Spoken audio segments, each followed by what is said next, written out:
of it all, untouchable, a new animal. This is how legends are made.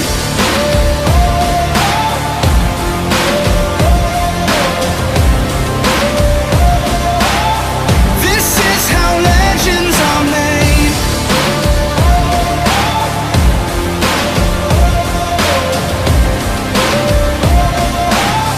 This is how legends are made. Hey guys, what's going on? Welcome to part 2 of our Lunging with Purpose series. And this one to me is so important, right? Because lunging is one of those things that's going to keep you safe. It's one of those things that we work a lot with in our horses to get their minds right and to get them focused on their job. So in this video, we're going to be focusing on a 3-year-old turning 4-year-old that's not had a lot of under saddle work yet. I think he's had just a few rides and some lunging work, but got a lot of holes, right? So we want to address these holes. It's easier to teach you guys and show you the mistakes that horses make that come into our program and show you how fast we can fix them or how slow we can fix them, however the case may be. But in this horse, what we see is a lot of pushy, right? So this is a big, strong, stout gelding. He's an older horse, so he's going to have a lot more push inherently. This is one of the obstacles that we run into a lot when we don't start horses as 2-year-olds. We start them as 3- and 4-year-olds. Is they're a lot more confident with their own space, and that's for better and for worse, right? So when you get a horse that's a lot more confident in his own space, he's going to be a lot more pushy. He's a lot more inclined to try to dominate you and fight you for position as far as who's the leader. So we're going to see a lot of that in this horse. We're going to see a lot of that challenging for position. This is one of the first times that I worked with him. This is when he first got here. So we can show you the progression of this horse as he goes. So right away what we see is that kind of dominance battle, right? So he's trying to teach me that he gets to push me around a little bit. I'm trying to teach him you can't, and you got to focus and you got to pay attention. So this little series, this section right here is something I want to focus a lot on because I see this particular battle a lot with people lunging their own horses at home, or we go to clinics and we watch them lunge and they have that battle right there. That's so common. So let's back it up. We'll take another look at it and I'll go through what's going through my head when he's doing that. So when I'm working with a horse, I'm using every sense that I have. I want my fingers involved. I want my ears involved, and I want my eyes involved. So I always am observing this horse, paying attention to what he's doing and paying attention to where he's at. Horses respond and communicate through body language. So I really want to pay attention to what kind of language is he giving me and what kind of tension do I feel in his body. So it was Troy Oakley that taught me that the best training tool you have is the palm of your hand. So that move right there where I'm petting him, running my hand all over his body is going to be so important. I want to know, what do you do when I run my hand over you? So what do I see, right? I see him looking to the outside. I see him kind of wiggling his nose a little bit. He's got his neck a little bit high. He's got his ears back. So he's following me. He's kind of paying attention. Right here, I'm going to lift my hands. I'm going to push him away. So one of the first things that I observe is how he turns his head towards me and he kind of wants to step into me. Like he's not pushing his shoulders and opening up away from me the way I want. So if I'm wiggling my lead hand, my left hand here, if I'm wiggling that hand, I want his shoulders and his body to move away from me. What I see is that he moves his hip before he moved his shoulders and his head and neck. So that to me tells me I'm going to have a problem where he's going to spin around and look at me. Right before any of this happens, I know I'm going to have to battle this out a little bit and get control of those shoulders. And I always think of this because I'm going to be on his back soon and I'm going to be lunged on top of him. So if he's spinning his hip out and keeping his head high like that, I'm going to run into problems when I'm sitting on his back, because when he spins his hip out, he's going to get defiant. My handler's going to have to make a move hard to their right, and they're going to have to push him away. And that's going to be a big move with a head up and a neck high and a head shake, and that's dangerous for me. So one of the first buttons that I need to have on my lunging horse is I need to be able to step into their shoulder. So I'm walking towards the area between their head and their neck, somewhere like in the middle of that, and push them out away from me. So having my left hand have the ability to lift up in the air, wiggle that line, and keep their shoulders stood up on the outside of the circle. Right now, all I have is the ability to pull his head and neck and spin his hip out. So that move is a wiggle with my lead hand, my left hand. I'm gonna shake that hand, make that chain kind of bang into his halter, and get him to step out away from me. You see, he's not real happy about that. He's kind of confused. You see both ears go on me right before he gets mad about it, and then I'm gonna bump my hand. So I'm looking to keep his head and neck over towards me while his shoulder stays up on the outside. So putting that flexibility and really targeting that rib side, that shoulder to stay up and around. So you're gonna see me test that button a lot as we lunge him here. I'm gonna keep his head neck bumped towards me, and I'm gonna push his body out. And that's really where I'm lacking the control to keep him on the circle. So anytime I go to my hand, he's gonna be likely to spin his hip out, so that anytime he gets naughty and wants to go somewhere on his own, you're gonna see this move right here where he spins his hip out. So I'm gonna have to walk back over, catch him back up, and I'm gonna push him out immediately back out away from me, because he's gonna try to cut in and jump into my circle right there. And that is purely just a defiance thing. He's just trying to establish some dominance and show me how big he is. And I've just gotta stay committed and say, hey, we're not gonna do that. This pressure right here that I'm gonna put on is entirely about getting control of his shoulders. So I'm looking for his left front leg to take a step forward when he feels the pressure on the chain. And you're gonna see how hesitant he is to take that step. He's gonna wanna cross into me and spin his hip out. He does not wanna give me control of that left shoulder.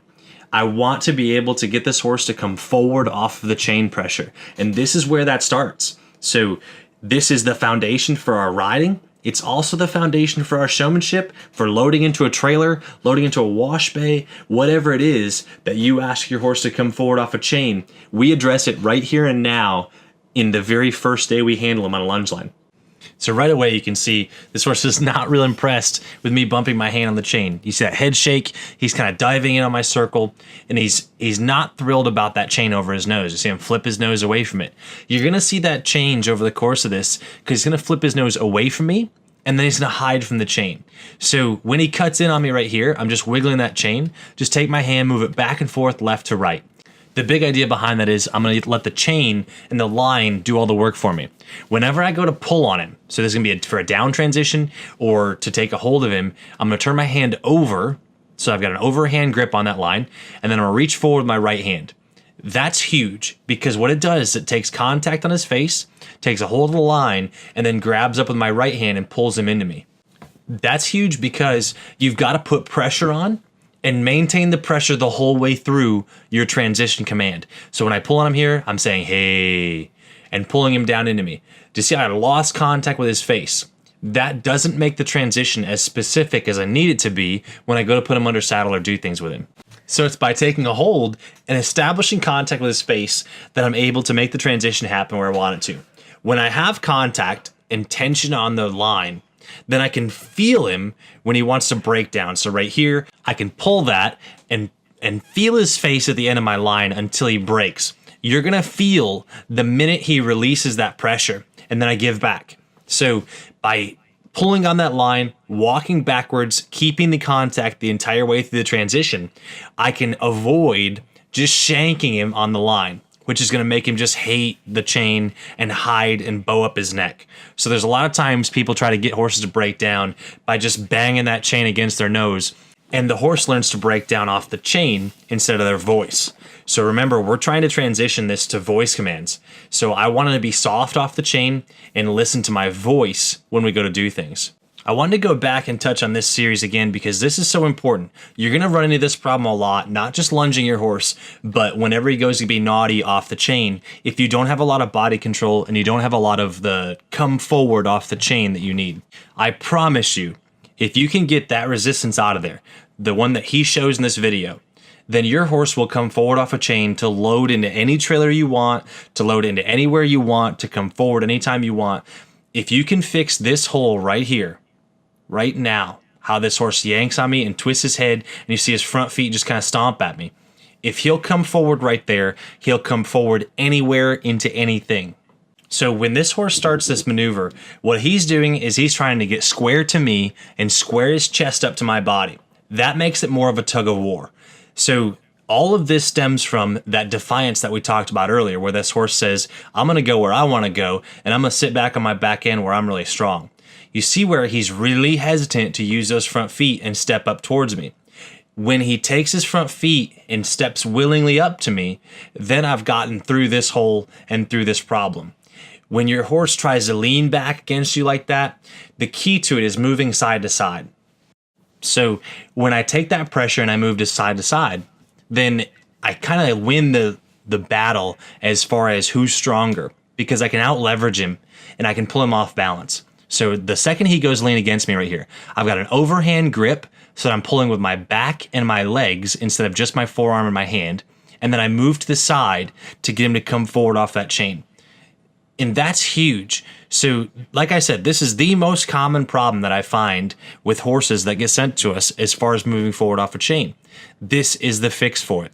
Take your hand, take an overhand grip, and walk backwards and move to the side. And you will win this battle every time. So moving back up into our lunging here, whenever I do a transition, I'm going to try to bump his face. So I want to have his head and neck in my hands. This is key because we're going to take his face away when we're riding and do transitions that way. So I'm going to start him right now. So when I go up into this lope transition, you're going to see me start bumping my left hand, switch that overhand grip, bump that left hand wide and low, and ask him to lope off into that. So I want to make sure that he's soft in his face. I want to have contact with his mouth when I go to lope off here. The biggest reason is because when my handler comes in and I'm on his back, I want to know that my handler doesn't let him get away from them when they're lunging me. So it keeps me safe and it keeps us all in communication with our horse. If there's a time where the line has slack in it or he's leaning really hard, we're probably going to make a big move, and I'm not looking to do that in the first couple rides. I want to keep those as quiet and as soft as possible. You can see that in this horse, how he's leaning against me because he keeps shaking his head. He wants to keep his head on the outside of the circle, and I'm bumping him back to the inside all the time. When I bump him back to the inside, though, you see him lean over really hard. That's the key to pushing him out away from me. I've got to have him to stand up on the outside of that circle because there's a lot of lean in this circle that's going to cause problems when I go to put a saddle on his back. He's going to be spinning out of the circle with his body and leaning away from me with his legs. When they're off balance like that, that's why we see a lot quicker, sharper stride with his back end. I need him to be balanced here. If you look at the line of his balance leg, his outside front, compared to the line of his inside hind, which is his other balanced leg, you see how off balance he is loping through here.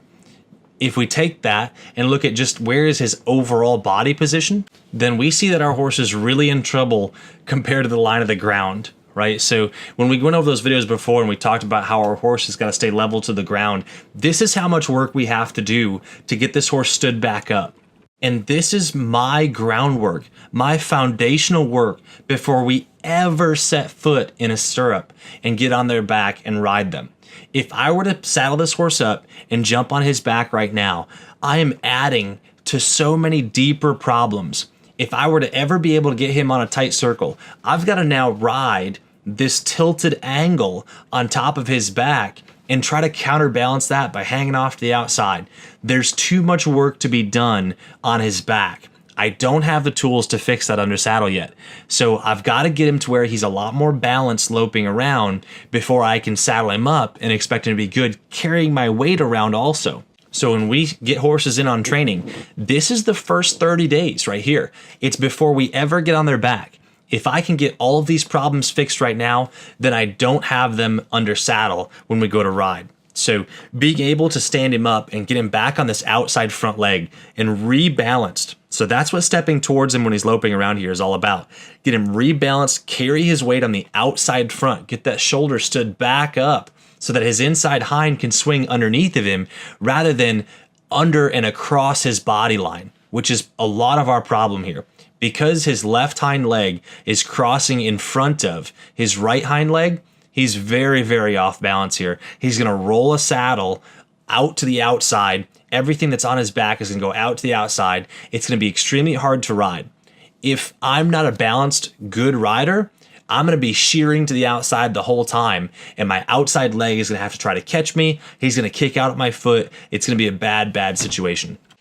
I know I talked about how I wanted this to be a 2-part series, but I've got so much to cover here, and I think it's so important. It's worth breaking down into more videos. So I'm going to cover this again in a future video because there's a lot more to cover, and there's a lot of improvement here that I want to show you guys how fast you can fix this. So with a concentrated effort of loping around and trying to get your horse to lunge correctly, you can get him stood back up and get him a lot more mannerable on the lunge line within a week. So taking a week, really getting your horse solid lunging is so important.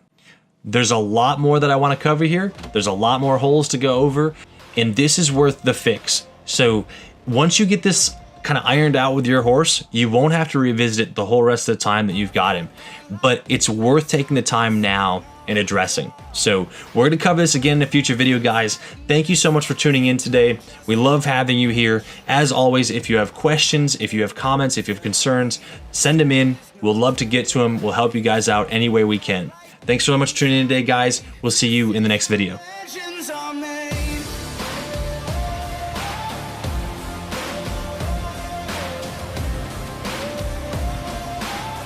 This is how legends are made.